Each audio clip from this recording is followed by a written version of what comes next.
Hello, dear viewer.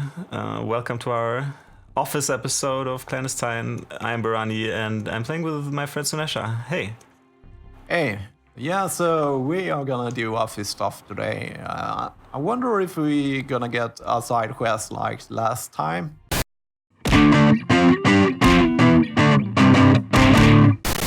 Okay, I will speak with the boss man and see what he has to say. Next mission may be our last. If Grishin really is the source of the leaks, our mission ends as soon as we render him to the CIA.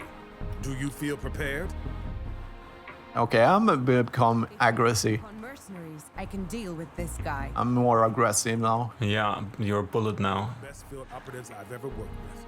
But be careful. Overconfidence is the spy killer. Martin. Overconfidence spy killer. Be impressed with us. First name basis with a chief. Must have been a slip of the tongue. I wouldn't read too much into it. So what happens when the leak is plugged? Kingbridge is dissolved. We all go back to our day jobs. You to FSB, Sarah to SIS, Symborski to NSA, Mansour and I to CIA. New assignments? Somewhere else. It will be hard to get used to tech work again after this. I'll put in a word with my FSB contact. See what he can do about getting you back in the field. I better get on with the preparations. Right. Okay, cool. I actually kind of enjoy their cutscenes. Yeah. I think they are. If that's one of the things that works in this game. I agree. The dialogues are pretty well Yeah, written. it feels and- you are part of something bigger. Mm-hmm. Okay, so now we need to.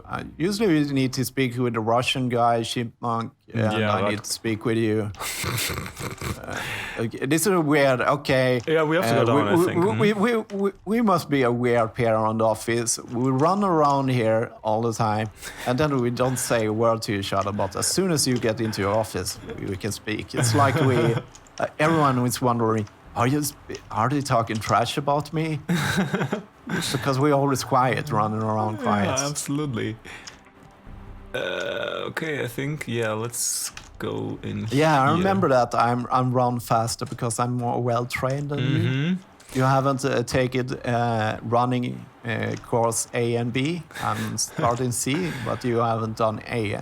I think when you're Oh, yeah. a field agent, you probably learn to run fast. Is this like a person that we have talked to now? Yeah, no, she's just eye candy girl. Yeah. I remember it. But Here's Chipmunk and Daniel, I think. yeah. Or maybe not Daniel.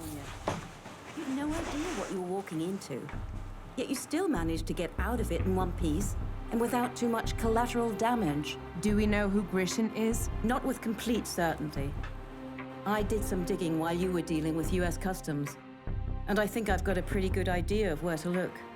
But I can't be sure until I get through the files from Wenji's laptop. What about her then? She. What's her role in all this? As far as Martin tells me, it appears that she was compromising the security of the Spectrum project, sneaking backdoors into the program, as he puts it. What for, we can only guess. And what is your guess? Personal profit, I would assume. Spectrum has potential to become a very powerful system, and any rogue agent with access to it would essentially have a license to print money. You think she's just a thief? She might have a greater goal in mind. There's no way to know. I'm not sure I understand how we got from a British financier laundering drug money for the mafia to a Chinese hacker putting holes in an American civilian system. Whoever Grishin is, he's the key to it all. Baxter and G both work for him. Baxter's activities fund G's operation. The only thing we don't know is what Grishin was hoping to gain from Spectrum. It would be interesting if you was Grishin and we had to have a fight for our lives, like a bad action flick movie from the 80s where we just with punch sounds and we push each other through windows and stuff. Yeah. Well, I can't run away from you, that's for sure. Josiah Gray. But we have already spoken. Okay, yeah. You know where you're going, so we'll follow you. Not 100%, but I think this. I think that is my. Yeah, look at this. Here's where I live. Okay, now we can speak. This is my place. So, What do you make of Spectrum? It's impressive stuff. Morally speaking, I mean. I'm not surprised the NSA is funding a project like that. The alphabet agencies are very worried about recent developments in data security and encryption. Shouldn't they be supporting better data security? Any data not under their control is potential enemy communication. Listen, 2 years ago, we got a law in the US called the Communications Assistance for Law Enforcement Act. This was after a long, hard fight about whether encryption should be legal, the crypto wars. Now, organizations like the Electronic Frontiers Foundation won that fight, and the law states that telecom companies do not have to help the government decrypt their customers' data. As you saw in California, though, the NSA doesn't give a shit. They went ahead and started sabotaging everyone's security anyway. Projects like Spectrum is the comment side of that, but they use HUMINT too. They have operatives inside communication corporations? I probably shouldn't be telling an FSB officer about that. You know you can trust me. I have no loyalty to FSB. Well, I guess you have access to more dangerous information already. So yes, software companies and open source organizations have been infiltrated by the NSA. Mass surveillance and supercomputer decryption so far. Looking in through our cameras. You're safe nowhere. These projects? This is insane. If the NSA is sneaking back doors into security systems, those back doors will be available to anyone. Not just Russian or Chinese intelligence, but scammers and con artists and gangsters. Any security flaw becomes endemic. You can't design a piece of software to be completely and utterly secure except for this one little shortcut you've left for yourself. Encryption is either 100% secure or 0% secure. The NSA and groups like it have sabotaged the basic foundations of the World Wide Web. This is infuriating. Why aren't you angry? I am angry. I just don't know what to do about it. It's interesting about that thing in computer security of systems. Any exploit is a total exploit, is the rule. So it's very important. It's interesting because I just read today that the U.S. Senate voted down encryption laws. I don't. Yeah, that's so people. The topic is so current, right? It's so relevant right now.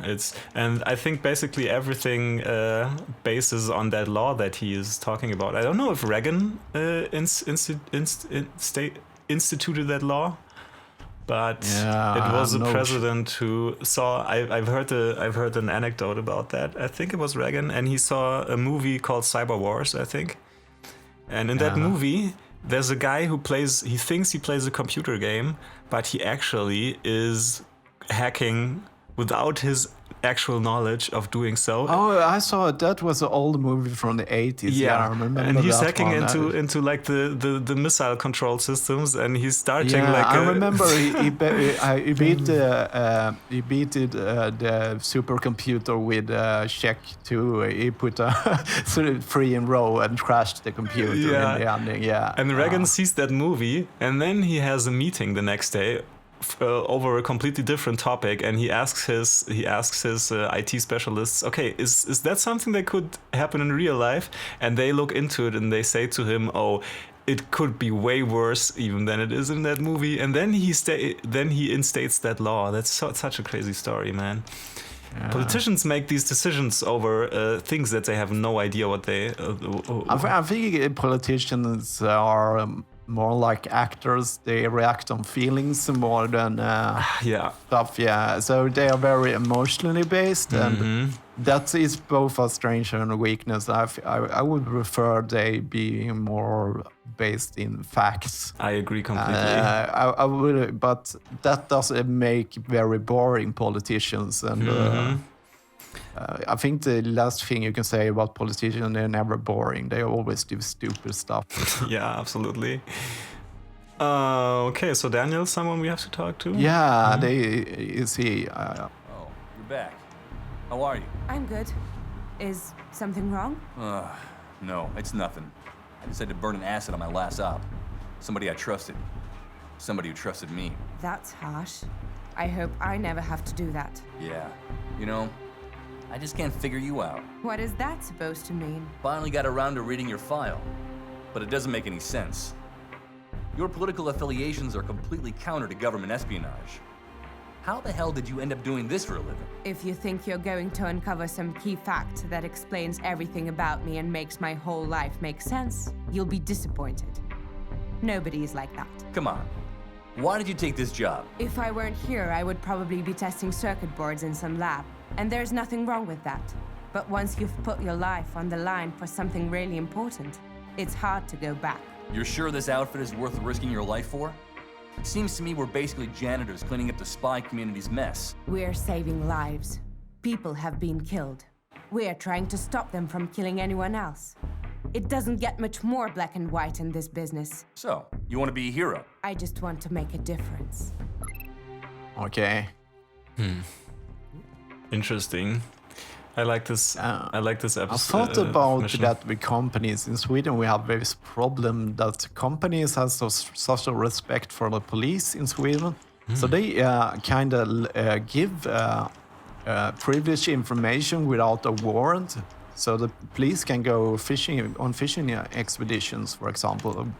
They can check where people was without a warrant and so on. The companies just give that information. It's a big problem, but yeah, and then it's really weird. But that must be based on some law that they have to give that information out, or isn't it? No, they don't have to. Okay, but they They have just to do. if they have a subpoena or a warrant. They have to do. But the companies, they just give this information without questions from the police, without a warrant or subpoena or anything. I see. Yeah. Yeah, so that makes me a lot of piss because that means they are more or less helping the police to, if they just want to wonder where you were, they can check that without even a suspicion of a crime or Yeah, something. I mean that opens the door to any kind of They surveillance culture. I don't think the police abuse the system, but they could. And I don't know if every policeman is honest. No, yeah, I bet in Sweden more people are honest than anywhere else, but I'm not sure about that. no, I don't people know. Are people. I don't know either. Yeah. People are people, whatever race or ethnic or religion or culture. People are still people. I agree. There are good ones, there are bad ones, there are ugly ones, there are beautiful ones. И взрывоопасный. То есть против брони ничуть не хуже бронебойных зарядов, а против незащищенных целей работает как экспансивная пуля. В общем, всем хорош. А безопасен? Ну, не для цели. То есть, разумеется, длительное обращение может навредить здоровью, но достаточно соблюдать элементарную осторожность, например, задерживать дыхание при ведении огня. И все будет в порядке. Еще какие-нибудь побочные эффекты, о которых нужно знать? Он отслеживается. Это главный недостаток. Обычными или бронебойными пулями может стрелять кто угодно. Но если кто-то применяет объединенный уран, список подозреваемых резко сужается. Мне надо подумать. Я приберегу его для ваших следующих заданий. Wow. Если решите, что он пригодится. Depleted uranium bullets. That's Yeah, crazy. okay, cool. So we are done now. We just need to start the next mission.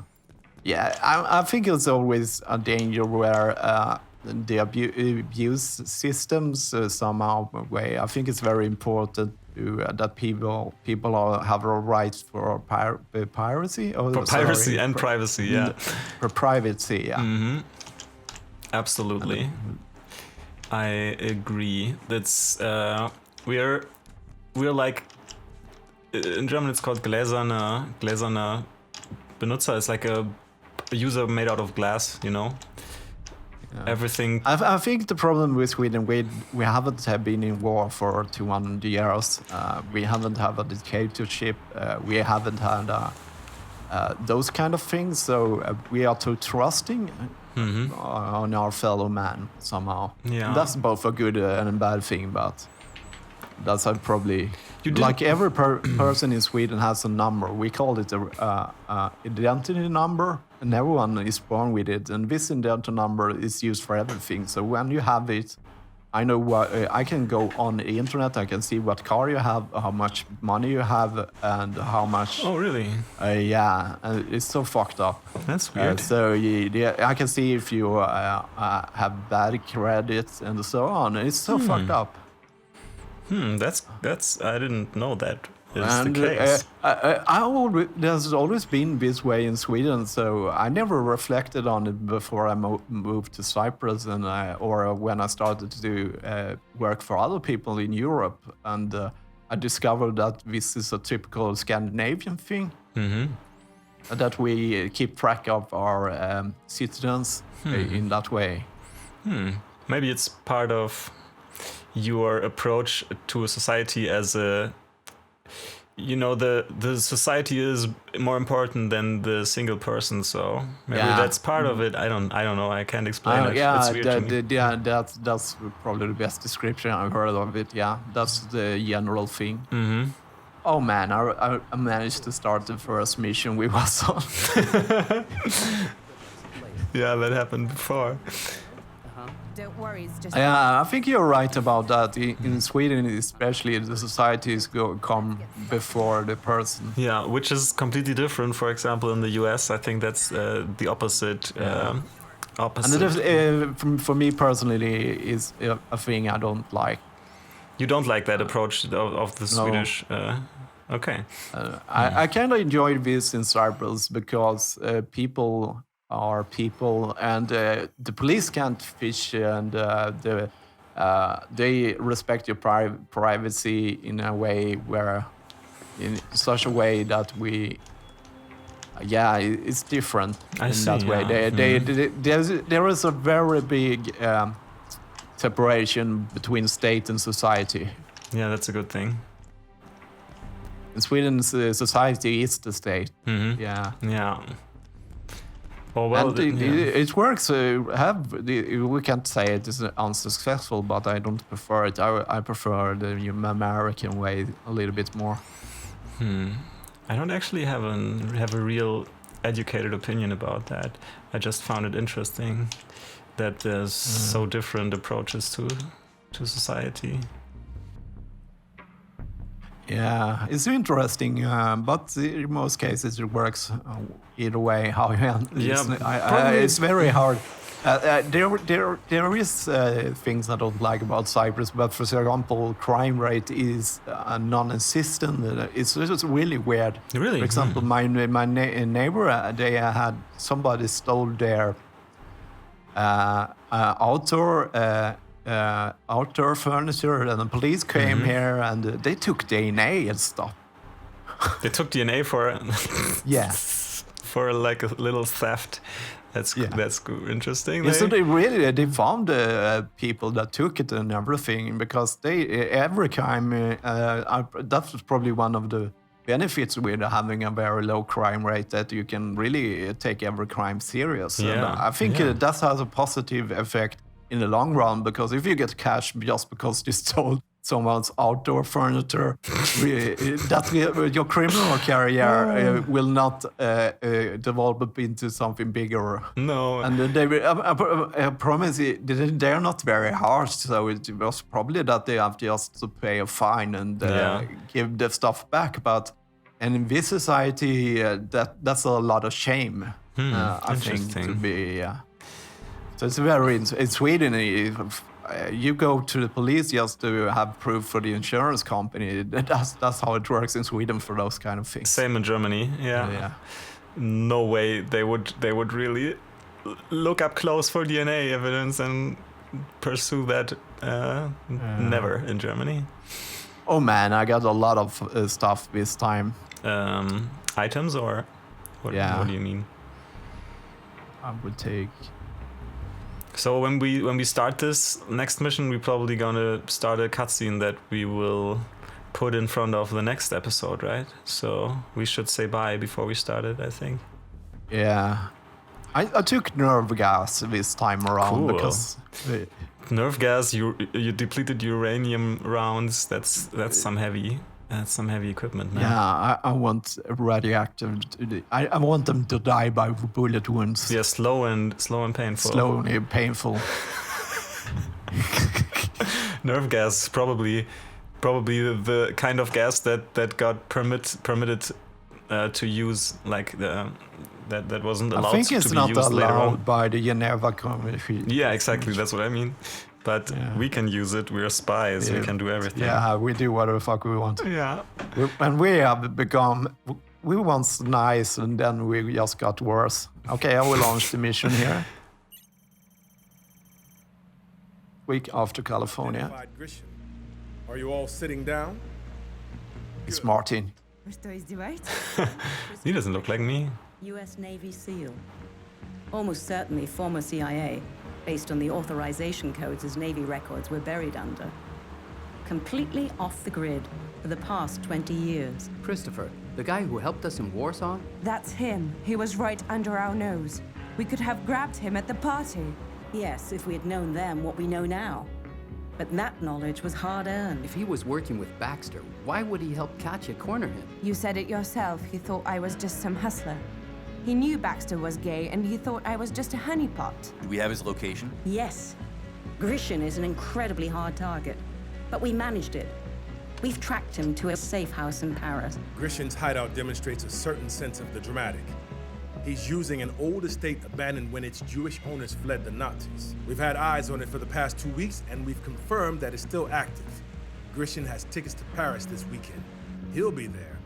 This is actionable intelligence. I'll grab him. No, I need you elsewhere. What could possibly be more important than Grisham? We can't bet it all on this lead. It's not a question of importance. Your skill set is more suited for another operation. Katya and Martin will handle Paris. Grisham sounds like he's a very dangerous person. Grisham has received the best training the U.S. government can provide, and he is highly experienced. Do not attempt to neutralize him yourself. Find him, identify him, and hold him there until our extraction team arrives. What extraction team? We've worked out a deal with a team of French contractors, former BFST. Can we trust them? Their leader is Frederic Bousson. Best friend. Stop. Oh, yeah, okay.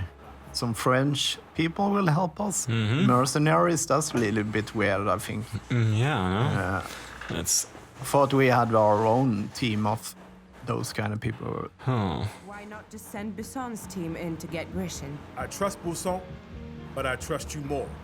I want a positive ID before we send in the extraction team. Your objectives are simple, but remember what's at stake. Check on the local assets, then carefully move in and search the premises for Grisham.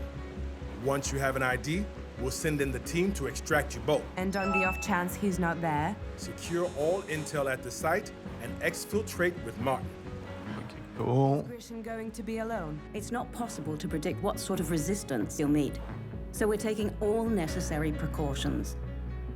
One major concern is that Grisham seems to be on KS Global's payroll, but we don't know what for. The mercenaries from California. Makes sense. Not an uncommon career path for a man with his training and experience. And it explains why Van G got them the security contract for Cerulean. Precisely my line of thinking. We have nerve gas and radioactive bullets, so I think we can handle ourselves. Yeah. We won't know until he disembarks in Paris. I guess there's little to gain from a low-profile entry. If any bystanders see you sneaking around with a gun and a combat vest and call the police, we'll have to abort. We simply cannot risk the gendarmes showing up with their sirens blaring and scaring Grisham away. If you dress down, you'll have nothing to fear as long as you're outside the mansion. But of course, the lack of protection could be a problem if you meet resistance inside. This is the big one then. Better get ready. Your flight leaves tomorrow. We'll re-establish contact once you're on site. As always, good luck to you all. It's an interesting choice the game has made, that they make me choose equipment before the mission and even before I know what I'm gonna do. Yeah, that's weird, right? Yeah, because I will now I went heavy this time, but maybe I will not make that choice. I will if I. It seems like we're gonna need a lot of firepower. They are talking. So did you choose a combat vest and something that is visible? No, I went with low profile because Okay. I remember when I went into the office in my combat gear, one flipped. Yeah. Well, I don't know what it's there for then. Maybe you can be invisible and use it, but on some missions probably. Yeah. Well, yeah, I don't think that we'll put this cutscene before the next episode. We can leave it where it is, right? Yeah, I think so. At the end too. of this episode. Cool. That's not my call. I like that. Okay, I like cool. that HQ mission episode. Yeah. Ace. The cops are keeping out civilians. They bought the gas thing. And the fireworks will cover up any gunfire. You should check with the support teams before you... So they said that this might be our last mission. I don't think that's the case, but No, we're closing usually in. isn't it? Because the bad guy will escape or something. Yeah, the French mercenaries. And then we have the Chinese vampire that we killed, but everyone thinks he is alive. So Yeah. Well, okay, that will cool. be interesting next week. That will really be interesting. Yeah, see if the Chinese hacker comes to life. That would be interesting. Yeah, maybe. Okay. Then see you again next week. And thanks for watching. Okay. Bye bye. Bye bye.